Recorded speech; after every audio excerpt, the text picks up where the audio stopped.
네, 이번 시간은 대금 결제 마지막 시간입니다.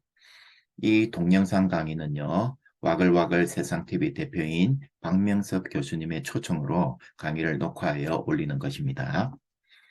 자, 이번 시간에는 환어음 작성법에 대해서 한번 보도록 하겠습니다. 이 환어음이 작성되어서 대금 결제에 사용되는 것은 추심과 신용장 두 개가 있다고 보시면 되겠습니다. 자, 그래서 의의를 한번 보시면은 환어음은 공식 명칭이 비ll 오브 익스체인지입니다. 그런데 신용장에는 비ll 오브 익스체인지라고 적혀 있지 않고요. 드래프트라고 적혀 있습니다. 그래서 신용장에서는 드래프트를 환어음으로 보시면 되겠습니다. 자, 이거 제가 역환이라고 말씀드렸습니다. 채권자가 채무자한테 어음을 발행해서 대금 청구를 들어가는 거라고 했습니다. 그래서 어음 발행일이 채권자, 수출자로 보시면 되겠습니다. 제3자, 지급인이 채무자죠. 신용장 거래는 은행이 지급인, 채무자로 나올 것이고, 추심 거래에서는 은행은 이제 중간에서 자금하고 서류를 주고받는 매개체 역할, 중개해주는 심부름 역할을 하니까, 추심 거래에서는 이 지급인이 수입자가 될 것입니다. 자, 유가증권이니까 금액이 있죠. 그 다음에 만기일, 돈 받는 날이 있습니다. 돈 받는 날, 만기일이 있고요. 어음상의 권리자, 이 어음으로 돈을 받을 권리가 있는 사람이라는 것입니다. 이게 우리가 수취인이라고 하는데, 영어로는 payee입니다. payer 하면은 지급인이 되지만, payee는 지급을 받는 사람입니다. 그래서 이 어음을 가지고 돈을 받을 권리가 있는 사람, 이 수취인이 누구냐면은 실무에서는 수출자의 거래은행, 매입은행입니다. 즉 수출자는 자기가 어음을 발행해가지고 지급인 얘한테 제시를 해가지고 돈 달라고 청구해서 돈을 받아야 되는데 얘가 외국에 있다 보니까 지급인이 먼저 수출국가에서 수취인한테 수취인한테 어음을 팔고 수취인은 어음을 정상적으로 돈을 주고 사서 돈 받을 권리가 있는 사람이죠. 얘가 이제 어음을 갖고 있다는 것이죠. 그래서 얘가 수취인인데 실무에서는 매입은행이 되겠습니다. 또는 이 매입은행도 돈이 필요하면 배서해서 양도를 할 수가 있습니다. 그러면 양수인, 이 사람이 어음을 갖고 있으니까 이 사람이 직업인한테 돈 달라고 또 청구를 할 수 있다는 것이죠. 이렇게 하는데 돈을 줄 것을 무조건으로 위탁하는 유가증권입니다. 여기 무조건이 중요하죠.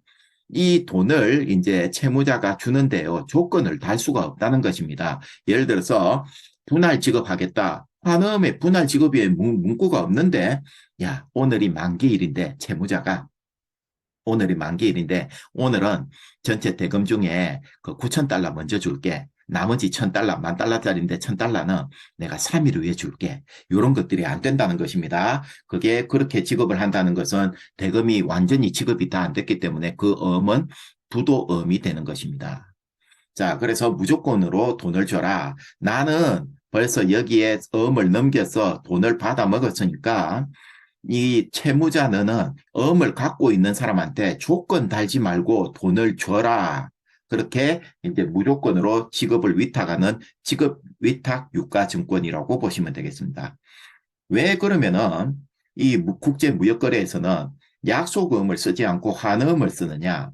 채권자가 자신의 채권, 내가 돈 받을 게 있단 말입니다. 채무자한테 적극적으로 돈을 회수하기 위해서 우리가 무역에서는 이제 여기 환어음을 쓰게 되는 것이죠.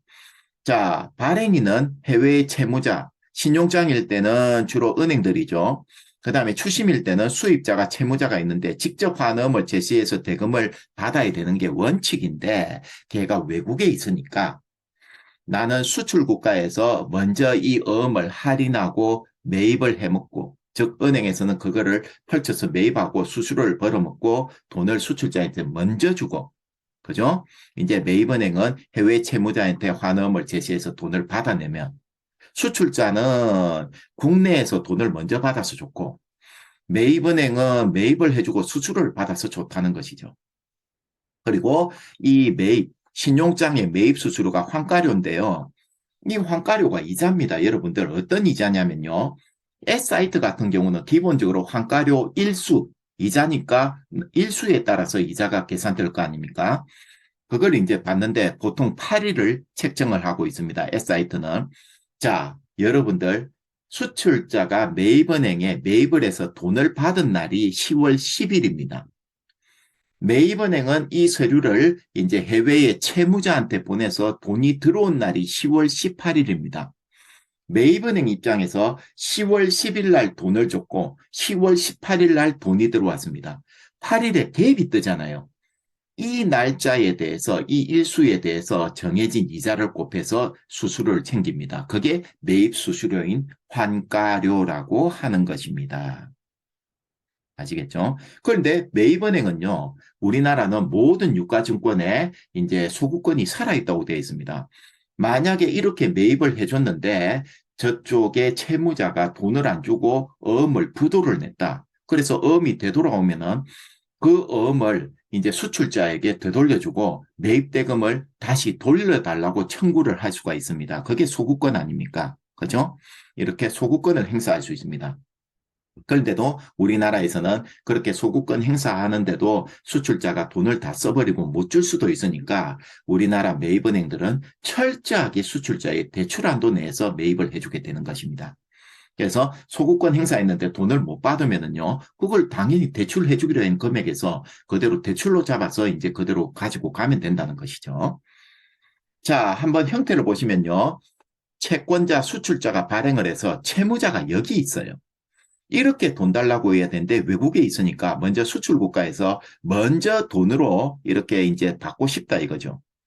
그래서 매입은행에다가 매입을 하고 돈을 받고 매입은행은 그 서류를 보내서 여기서 돈을 받아내면 돼요. 그러면은 수출자는 수출 국가에서 먼저 돈을 받아서 좋고 매입은행은 매입 수수료를 먹어서 좋고 이런 관계가 튀어나오는 겁니다. 만약에 여기서 지급 거절이 일어나가지고 어음이 부도가 나더라도 소구권을 행사하면 된다는 것입니다. 그죠? 자, 당사자를 보시면은 간단합니다. 환어음의 당사자는 발행인, 채권자, 수출자. 그죠? 지급이 채무자, 이거는 신용장일 때는 은행이 채무자로 나오고요. 추심 방식일 때는 수입자가 채무자로 나옵니다. 수치인은 볼 거 없습니다. 수출자가 내고를 하니까 요거는 수출자 거래은행으로 보시면 되겠습니다. 그래서 매입은행으로 보시면 되는 거예요. 그 다음에 이 저 수치인도 배설을 해서 어음을 다른 사람한테 양도를 할 수가 있습니다. 그래서 이 어음을 소지하고 있는 선의의 소지인이 되겠죠. 그죠? 이 소지인도 당연히 수취, 돈을 이제 채무자한테 돈 달라고 청구를 할 수 있으니까 돈을 받을 수가 있다는 것입니다. 자, 이 환음의 준거법은요, 국제적으로 통일된 국제법이 없습니다. 그래서 환음은요, 우리가 기본적으로 행위지법을 적용하고 있는데요. 요 말만 보시면 이해가 될 것입니다. 한국에서 발행하고 미국에서 배서하고 영국에서 인수를 했다. 그러면 발행 관련해서는 한국에서 발행했으니까 한국의 어음법을 적용합니다. 미국 사람이 배설을 했으니까 배서 관련해서 문제될 때는 미국의 어음 관련법을 적용시키면 된다는 거예요. 영국 사람이 어음에 책임을 지겠다고 인수를 했으면 이 인수 관련해서는 영국의 어음법을 적용하면 되는 것입니다. 이렇게 하다 보니까 사실 환음을 가지고 대금 결제를 하면은요, 이 행위지법이 적용되면서 어음법이 행위지법이 적용되고 이러면서 굉장히 복잡한 거래가 되는 것입니다. 그래서 선진국으로 갈수록 사실은 이 환음을 써가지고 대금 결제하는 추심이나 신용장은 많이 안 씁니다. 우리나라도 실제 신용장 거래는요, 수출 수입에 전년도 2021년도에 수출 수입에 신용장 결제를 한 거는요, 전체 100으로 볼 때 10분의 1, 10% 정도밖에 안 됩니다. 우리나라도 대부분의 결제는 지금 수출 수입자들이 송금 방식으로 하고 있다는 것입니다. 가장 간편하고 수수료가 가장 적게 다른 그 결제 방식보다 적게 들어가니까 그런 결제 방식을 사용하는 게 당연하다고 보셔야 되겠죠. 자, 환음의 만기일을 보시는데요. 우리나라 어법 제33조에 이렇게 만기일이 4개가 들어가 있습니다. 이 4개가 들어가 있는데 여러분들은 크게 카테고리를 2개로 끊어서 보셔야 합니다. 첫 번째 일람 출급이 있습니다. 일람 출급은요, S사이트죠. 채무자한테 채권자가 어음을 돈 달라고 제시를 합니다. 제시를 하면 채무자가 일람 한번 보지 않습니까? 그죠? 그날이 만기일이라는 겁니다. 채무자는 돈을 내놔야 된다는 것이죠. 그래서 이 일람 출급은요, 별도의 만기일이 정해져 있지 않습니다. 단 우리나라 어음법에서는 이 어음 발행일로부터 1년 이내에 제시를 하라고 되어 있습니다. 그래서 이제 제시를 하는 그날이 채무자가 돈을 주는 만기일이 되는 것입니다. 신용장은 그랬죠. 일람 출급이 진정한 일람 출급이 아니라고요. 은행은 서류를 받으면 서류를 심사하는 기간이 이제 법적 그 규정으로 보장되어 있습니다. 그 영업일 내에 일치하는 제시가 되어 가지고 바로 돈을 주는 것을 신용장에서는 일람 출급으로 보시면 되겠습니다. 이제 2번부터는 기한부, 유전스 어음이라고 보시면 돼요. 일람 후 정기 출급은요, 뜻을 보십시오. 채무자가 일람을 합니다. 하고 나서 정해진 기간 되면 돈을 드리겠습니다. 이게 일람 후 정기 출급입니다. 자, 그래서 이제부터는 우리 엄의 법적 요식 행위인 채무자가 인수 행위를 해야 됩니다. 인수를 하지 않으면 안 돼요. 반드시 채무자는 인수 행위를 해야 되거든요. 일람 후 정기 출급은요, 채무자가 어음을 이제 제시받으면은 어음을 인수를 해줍니다. 인수하고 나서 인수일을 기준으로 만기일을 계산을 하게 되는 것입니다. 자, 만기일 계산되는 거 한번 보시죠. 인수를 10월 20일 날 했다. 그러면 10월 20일 당일은 우리 기산일 제외를 하고요. 10월 21일부터 60일이 시작됩니다. 이 60일짜리 어음에 대해서. 그래서 이거 우리 오픈 어카운트에서 저 만기일 계산하는 거 그거하고 동일합니다. 10월 달은 11일이 소요되고 11월 달은 30일이 있으니까 두 개를 더하면 벌써 41일이에요. 그러면 12월 19일이 대금을 지급하는 채무자의 만기일이 되는 것입니다. 아시겠습니까? 자, 그래서 일람후 정기철급은 일람한다면 제가 편법으로 말씀드리면 일람후가 채무자한테 제시를 하고 인수 후 정해진 기간 되면 돈을 드리겠습니다. 근데 인수 날짜 당일은 빼고 그 다음 날부터 계산하면 되겠습니다. 자, 발행일자 후 정기출급은요. 채무자가 인수를 하지만은 만기일 계산을 할 때 인수 날짜로 하지 않고 발행일자, 예를 들어서 그 선화증권을 보면 선화증권 발행일 또는 선적일이 있단 말입니다. 이걸 어음에 기재를 해주고 그날을 가지고 만기일을 계산하겠다는 소리입니다. 자, 보시면은 예를 들어서 at 60 days after BL date 하는데 우리 법에서는요. 이 환음만 가지고 만기일이 계산이 되어야 됩니다. 왜 그러냐면은 환음을 그 소지하고 있는 사람이 있고 그 선화증권 날짜를 모르고 선화증권 카피를 안 갖고 있는 사람이 있을 수가 있어요. 그래서 반드시 이런 그 환음어 발행일자 후 정기출급 환음은요. 환음상에 이 발행일자 또는 그 BL 같으면 BL 일자가 기재가 되어야 됩니다. 그래야지만이 이 환음만 가지고 만기일이 계산이 될 수가 있다는 거죠. 그래서 이제 선적일이나 신용 그 BL의 발행일을 기재를 해주는 겁니다. 그 날짜를 갖고 만기일을 계산을 한다는 소리입니다. 인수는 하지만 인수 날짜로 계산하는 게 아니고요. 그 다음에 마지막으로 확정일 출급은 아예 만기일을 계산을 해서 이날 돈 주세요 하고 적어버린다는 겁니다. 그렇게 적어버리면 그날 이제 돈을 받는 날이 된다는 것이죠. 우리나라 어음법에는 만기일을 이렇게 4개를 보고 있습니다. 자, 환음의 인수는 벌써 설명드렸습니다. 인수는요, 이 어음의 책임을 지겠다고 하는 법적 요식행위입니다. 반드시 어음은 인수행위를 해야 되는데 S사이트 어음은 인수행위가 생략이 됩니다. 왜? 보는 즉시 돈을 줘야 된다는 어음이기 때문에 그렇습니다. 그래서 불변의 공식이 요거죠. 어음을 인수하는 사람은 만기일에 돈을 줘야 되는 지급인이 됩니다. 돈을 주는 지급인이라는 것은 이건 채무자라는 소리가 되는 것이죠. 그래서 이 어음을 인수행위를 채무자는 반드시 해야 된다는 것입니다. 어음의 전면에. 이제 우리나라 어음법 제1조에 환어음의 법정 기재사항이 있는데요. 총 8개가 있습니다. 이 8개를 여러분들이 보시는데 원래 요식증권인 이 환어음은요. 법정 기재사항을 다 안 적고 잘못 적으면 그 어음이 발행이 무효가 될 수 있는데 몇 개는요. 그거를 안 적거나 기재하지 않더라도 어음이 무효가 되지 않습니다. 그거는 여기 보시다시피 자, 보시다시피 지급지를 만약에 기재를 하지 않았습니다. 그러면은 기재하지 않으면은 지급인 채무자의 명칭에 부기한 지, 이 사람의 주소가 있을 겁니다. 그 주소가 이제 지급지가 된다는 것입니다. 그 다음에 발행지를 적지 않았다. 그러면은 발행인의 주소를 보고 그 발행인의 주소가 있는 거기를 이제 발행지로 보면 된다는 것입니다. 그리고 만기일을 기재하지 않았다. 만기일을 기재하지 않으면은 이게 어음이 무효가 되지 않고 S사이트 일람출급어음으로 봅니다. 그 왜 그런지 어음을 양식을 보면 알게 되겠습니다. 그래서 이 8개의 법정 기재사항이 있는데 이거를 발행인, 수출자, 채권자가 완벽하게 기재를 해야 되는 것입니다. 자, 양식을 한번 보시면요. 이 한국의 모든 은행에 가서 환음 양식을 달라면 2장이 한 세트로 되어 있습니다. 복수로 발행됩니다. 둘 다 유가증권이에요. 이거 분실이나 도난을 대비하기 위해서 2장을 발행하고 있는 것입니다. 자, 그래서 2장이 한 세트인데 여러분들은 이 증권은 만약에 영문으로 적을 때는 대문자로 작성해야 됩니다. 그 다음에 이 증권을 적을 때 스펠이 틀리면은요, 여러분들 찢어버리시고 새로 작성해야 돼요. 자, 그러면 제가 여기에 어음의 법정 기재사항을 8개지만 저는 이걸 풀어가지고 9개의 필수 기재사항으로 풀어놨습니다. 그러니까 여러분들이 이거를 보면서요, 보면서 여러분들이 반드시 기재해야 되는 것도 있지만은 기재하지 않고 인쇄된 것도 법정 기재사항이 있습니다. 그래서 요걸 가지고 요걸 실무적으로 이제 완전히 이제 작성을 한 거고 이걸 가지고 설명을 드리도록 하겠습니다. 자, 첫 번째 여러분 환음은 2장이 한 세트라고 했는데 우리 일단 한 장으로 봅시다.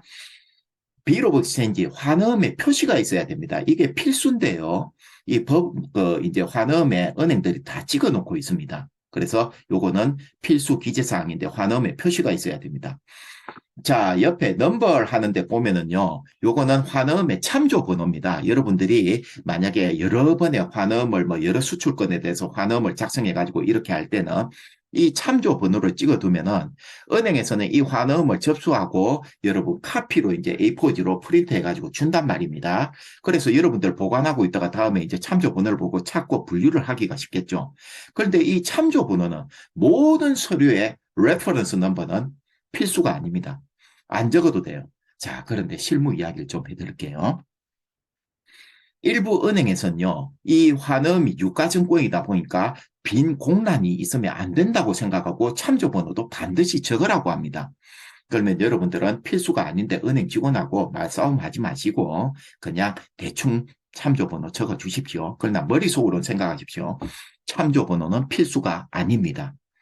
그 다음에 옆으로 가가지고 환음 발행일은 필수입니다. 이게 지금 우리나라 은행들이 잘못 생각하고 있어요. 신용장 결제를 할 때는 이 환음 발행일을요, 신용장 개설일자 이후의 날짜로 기재되어야 된다. 매입하기 전 날짜로 해서 이렇게 은행들이 은행의 홈페이지에 가면 환음에 대해서 그렇게 적혀 있는데 그거 잘못된 겁니다. UCP 600 제14조 서류심사에 들어가시면요, 14조 I에 보면 이런 조항이 있습니다. 서류는 신용장 개설 일자 이전 날짜가 기재되어도 상관없다고 되어 있습니다. 그러면 환음도 신용장 개설 일자 이전에 미리 발행해놔도 상관없어요. 그런데 우리나라 은행에서는 환음의 발행일은 필수로 적어야 되는데 약속금도 마찬가지입니다. 발행일은 필수인데요. 이 발행일을 신용장 개설일 날짜보다 이전 날짜가 기재되면 안 된다. 이거 은행들이 잘못 알고 있는 것입니다. 그러나 여러분들 은행에 가서 이게 하자다 이런 거 소리 듣는 것보다는 은행이 요구하는 대로 작성해 주십시오. 왜? 서류가 하자라고 하면은 그 서류가 하자가 아니라는 것을 베니피셔리가 입증을 해야 되는데 여러분들이 UCP 639개 조항과 ISBP 300개가 넘는 그 조항을 다 외우십니까? 다 못 외우지 않습니까? 그래서 은행이 요구하는 대로 해주시는데 알고는 계십시오. UCP 600에서는 환음에 대해서는 조항이 없습니다. 환음 조항은 ISBP에 있다는 것이죠. 그 ISBP에도 환음 발행일에 관련해서 신용장 개설일 이후의 날짜로 적으라는 그런 조항 없습니다. 그리고 UCP 600 제14조 I, 서류심사의 I를 보시면은 서류는 신용장 개설일 이전 날짜가 기재되어도 상관없다.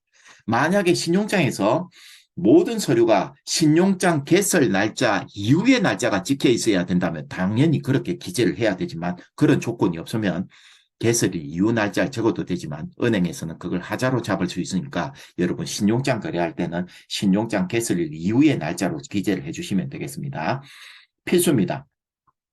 그 다음에 모든 환어음의 발행 장소가 찍혀 있습니다. 왜? 요거는 이 어음은 한국에서 발행됐다는 행위지법을 적용하겠다는 소리입니다. 그래서 서울 같으면 서울코리아, 부산 같으면 부산코리아 이런 게 다 찍혀 있습니다. 자, 이게 하나의 문장으로 번역이 되는데 오늘은 그렇게 안 하고 제가 조항만 설명을 드리겠습니다. 코어하는 여기는 숫자 금액을 기재합니다. 그래서 밑에 보면 문자 금액을 기재하는데 두 개가 일치해야 되거든요. 그래서 신용장 또는 추심일 때는 계약서에 적혀 있는 통화 단위, 신용장일 때는 신용장에 기재된 통화 단위와 일치시켜서 신용장 이제 숫자 금액을 기재하면 됩니다. 밑에 보시면 이런 식으로 US 달러로 해가지고 예를 들어서 뭐 신용장 금액이 $10,000 10센트다 하면은 $10,000 10센트 이렇게 적어주시면 되겠습니다. 그 다음에 at 하는 여기가 이제 만기일을 적는 곳인데 필수입니다. 여기 보시면 앞뒤로 at하고 사이트가 있어요. 그래서 이 환음에 만기일을 기재하지 않으면은 at 사이트 환음으로 본다는 것입니다. 만약에 일나무 정기 출급 60일짜리로 보겠습니다. 그러면 60 days after만 적으면 at 60 days after 사이트 일나무 60일 정기 출급이 되고요. 만약에 BL 데이트로 한다. 그러면은 BL 데이트가 10월 10일이다. 그러면은 BL 데이트를 바로 적어 주셔도 되고 아니면 밑에다가 BL 데이트를 기재를 해 주시면 되는 겁니다. 그리고 여기에는 사이트가 아니기 때문에 이 줄을 긋고요. 여기에 코렉션 도장, 수정 도장이 있습니다. 수정 도장을 찍고 BL 데이트 또는 BL 데이트를 바로 기재하셔도 됩니다. BL 데이트는 after October 10th 2022 이렇게 적어 주셔도 된다는 것이죠. 자, 그렇게 수정 도장으로 하면 되고, S사이트일 때는 여기에 X표 4개를 하신다든지, 아니면은 줄을 하나 딱 끄면서 땡땡 해주면은 S사이트가 되고, 그죠? 자, 그래서 만기일을 표시해주고, 환음은 2장이 한 세트라고 했습니다. 이 first bill of exchange, 괄호했습니다. 요걸 파회 문구라고 하는데요. 또 한 장에 세컨드라고 해서 두 번째가 안 됩니다. 한 장을 가지고 대금 청구 이 만기일에 이 금액을 청구를 할 때는 나머지 한 장 동일한 게 있지 않습니까? 만기일과 날짜가 동일한 환음은 하나를 쓰면 하나를 무효 처리하겠다는 것입니다. 이게 증권을 복본 발행하면 한 장을 쓰면 한 장은 무효 처리된다. 그래서 이 문구를 파회 문구라고 하고 있습니다. 그래서 이 만기일에 이 금액, 이 날짜로 된 환음 가지고 야, 돈 내놔 하고 청구하고 쓰게 되면은 똑같은 한 장은 무효 처리하겠다. 자, 여기 페이투 하는데 모든 은행들이 매입은행들 자기들 은행 적어놓고 있습니다. 한국 외환은행 가면 코리아 엑스체인지뱅크, 신한은행 가면 신한뱅크, 국민은행 가면 국민뱅크로 적혀 있습니다. 여기가 수취인이 기재되는데 이 뒤에 브랜치를 적어주셔도 되고 브랜치 없으면 본점으로 그대로 놔두셔도 상관없습니다. 그래서 이 은행이 수취인이다. 수출자 거래은행이고 얘가 이 어음을 사줬다. 매입, 펼쳐서 했다는 것입니다. 그래서 채무자는 pay to 얘한테 돈 주세요. 그 뜻입니다. 또는 이 수취인도 배서해서 양도할 수 있으니까 all the 지시해가지고 다른데 양도할 수 있으니까 그러면 양수인한테 채무자는 돈을 주십시오. 그 뜻입니다. 자, 이제 the sum of 하는 여기에는 문자 금액이 기재된대요. 자, 문자 금액은 제가 샘플을 보면서 말씀드리겠습니다. 숫자 금액하고 일치해야 되는데 이게 우리나라에 이제 판례가 있습니다. 만약에 숫자 금액과 문자 금액이 다른 경우에는요, 문자 금액을 더 중요시한다는 우리 이제 법원의 판례가 있었어요. 그런데 여러분들 이 두 개가 다르게 적힐 이유가 없습니다. 항상 일치하게 기재를 해 주십시오. 자, 우리나라에 일금하는 말이 say입니다. 그 다음에 통화 단위를 먼저 적어 주십시오. US 달러를 줍니다. 달러가 아니에요. 복수로 적어야 되는 겁니다. 홍콩 달러 같으면 홍콩 달러즈, 호주 달러 같으면 AUS 달러즈 이런 식으로 해가지고 달러는 복수 처리 달러즈 적어주시고요. 통화 단위 적고 그 다음에 금액을 적어주십니다. 그래서 10,000 and 같은 거 넣어주셔도 되고 빼도 되고 이제 센츠가 들어가지 않습니까? 10 그리고 얼마 정하는 게 올립니다. 이 순서가 say 통화 단위 금액 올리고요.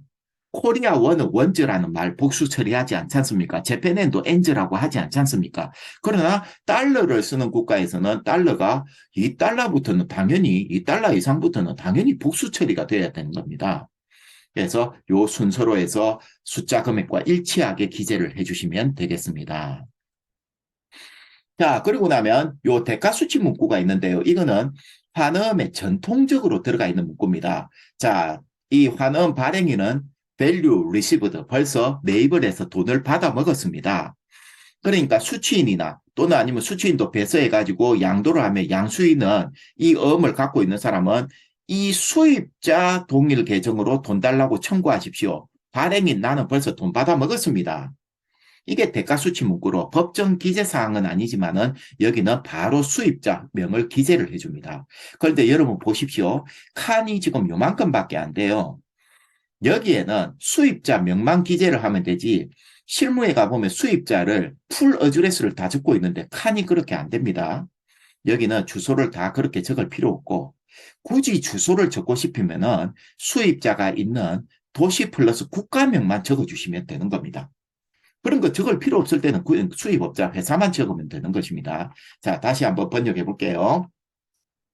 자, 나는 발행인은 벌써 이 환음 갖고 돈 받아 먹었으니까 이 환음을 소지하고 있는 사람은 여기 적혀 있는 이 수입자한테 돈 달라고 청구를 하십시오. 그 뜻입니다. 법정 기재사항은 아니지만 무조건 수입자를 적어 주십시오. 그 다음에 요거 세 개는 한꺼번에 번역하는데 이게 환음을 발행하는 근거 문구가 되는 겁니다. 자, 그래서 이 신용장 거래할 때는 여기 신용장 개설은행, 신용장 번호, 신용장 개설일자를 적어가지고 이제 번역을 같이 합니다. 이 환음은 무슨 은행에서 며칠 날 개설한 신용장 번호 몇 번에 언더 의거하여 발행되었습니다. 이 환음 발행 근거를 적는 것이에요. 신용장 이제 거래를 할 때는. 그런데 왜 이게 법정 기재 사항이 아니냐면요. 추심 거래일 때는 이거를 작성할 수가 없습니다. 추심은 신용장이 아니지 않습니까? 그래서 실제 추심 거래일 땐 이걸 다 비웁니다. 그냥 통째로 비웁니다. 그래서 법정 기재 사항이 아닌 거예요. 자, 그런데 일부 은행에서는요. 자, 이 유가증권에 또 여기하고 똑같습니다. 레퍼런스 넘버하고 빈칸이 있으면 안 된다고 해서 이걸 적으라고 합니다. 그런데 실제 추심 거래일 때 이걸 못 적어요. 그럼 은행 직원한테 물어보십시오. 싸우지 말고 무엇을 적어 드릴까요? 하면은요. 여기에 이제 뭐 추심은행을 적으라든지 뭐 이런 거 적으라고 합니다. 계약서 번호 줬고요. 여기에는 계약 체결일자를 적으라고 합니다. 이거 번역 자체가 안 돼요. 그래서 이거는 신용장일 때 환영 발행 근거를 적는 부분이라서 신용장일 때는 적을 수가 있지 않습니까? 제가 다시 한번 번역해 봐 드릴게요. 이 환음은 무슨 은행에서 개설한 그 며칠 날 개설한 신용장 번호 몇 번에 의거하여 발행되었습니다. 이렇게 번역이 되는 것입니다. 추심일 땐 비워도 되지만은 만약에 여러분 수출자 거래은행에서 뭐라도 적으라고 하면 물어보고 기재해 주십시오. 법정 기재사항 아닙니다. 자, 이제 투 하는 데는 지급인과 지급지를 적습니다. 그럼 지급인은 채무자 아닙니까? 이 채무자가 있는 도시 플러스 국가명을 적습니다. 풀 어드레스를 적는 게 아니에요. 항상 여기 지급지는 도시 플러스 국가명. 자, 그리고 나면 여기 채권자 발행인의 서명이 들어간대요. 이거 은행에서 원본 대조 들어갑니다. 그래서 여러분 수출자 대표님의 서명감 있지 않습니까? 은행에 등록된 서명감을 찍으셔야 합니다. 예를 들어서 대표님의 서명감이 우리 회사에 3개가 있다. 그런데 은행에 등록된 거는 1번 서명감이 등록되어 있다면 반드시 1번 서명감을 찍어야 됩니다. 그래서 발행인의 서명이 들어간다는 것이죠. 이러면은 법정 기재사항을 제가 8개를 풀어서 9개로 다시 한번 보시면 환음의 표시, 환음 발행일, 환음 발행 장소, 숫자 금액, 만기일, 수취인, 문자 금액, 지급인과 지급지, 발행인의 서명 이렇게 9개로 풀어서 여러분들 작성할 수 있도록 제가 설명을 드렸습니다. 이것으로 대금결제 동영상 강의는 마치도록 하겠습니다.